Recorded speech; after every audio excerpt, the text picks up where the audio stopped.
બગદાણામાં નવનીતભાઈ બાલદિયા હુમલા પ્રકરણને લઈ નવા જૂનીના એંધાણ સાથે કાઉન્ટડાઉન શરૂ. જયરાજ આહિર સીટ સમક્ષ હાજર થઈ ચૂક્યા છે અને સીટ દ્વારા તેમની પૂછપરછ શરૂ થઈ ચૂકી છે. એટલે કહેવાય છે કે આ કેસના મુખ્ય ગણાતા અને જેનું નામ ગુંજતું હતું તેવા જયરાજ આહિર સીટની સમક્ષ હાજર થઈ ચૂક્યા છે. એટલે આજે હવે આ કેસમાં નવા ખુલાસા થશે તે ચોક્કસ બાબત છે.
તમે હુમલામાં સામેલ તમારે શું છે?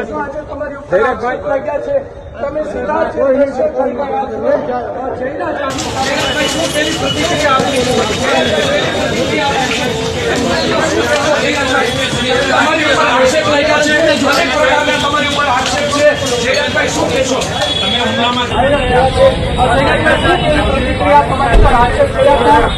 હાજર થયા છો.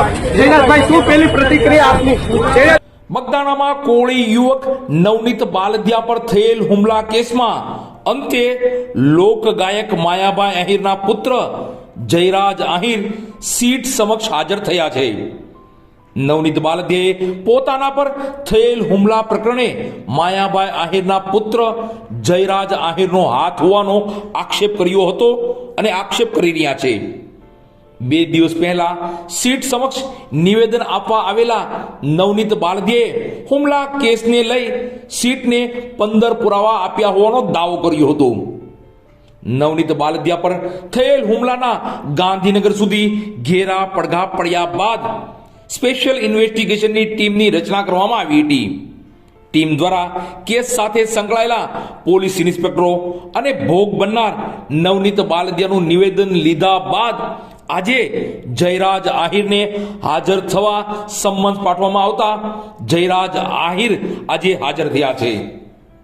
બગદાણા હુમલા પ્રકરણે જેનું નામ ખૂબ જ ચર્ચામાં રહ્યું તેવા જયરાજ આહિર આજે સીટની ટીમ સમક્ષ હાજર થતા વાતાવરણ ચર્ચાનો દોરમાં ગરમી આવી છે. હાલ જયરાજ આહિર હાજર થતા સીટની ટીમ દ્વારા તેની પૂછપરછ શરૂ થઈ ચૂકી છે. એટલે બગદાણા હુમલા પ્રકરણે નવા જૂનીના એંધાણનું કાઉન્ટડાઉન શરૂ થઈ ચૂક્યું છે. લોકોમાં એવી પણ ચર્ચાઓ છે કે સીટની ટીમ દ્વારા શું પૂછપરછ કરાશે, મોબાઈલ કોલ ડિટેલ, લોકેશન જેવા અનેકો મુદ્દાઓની તપાસ અને પૂછપરછ થશે તેવું લાગી રહ્યું છે. બગદાણા હુમલા પ્રકરણે સીટની ટીમની રચના થયા બાદ રોજે તપાસમાં નવા ખુલાસાઓ, નવા શખ્સોની પૂછપરછ અને બાદ આખરે જેનું નામ નવનીત બાલદિયા સાથે મુખ્ય ચર્ચામાં હતું તેવા લોક સાહિત્યકાર માયાભાઈ આહિરના પુત્રને પણ સીટમાં હાજર થવા ફરમાન કરવામાં આવ્યું. ત્યારે જયરાજ આહિર સીટ સમક્ષ હાજર થતા વાતાવરણ ગુજરાતભરમાં ચર્ચા અને રાજકારણ ગરમાયું છે. જોઈએ આગલા સમયમાં સીટ સમક્ષ શું ખુલાસા થાય છે.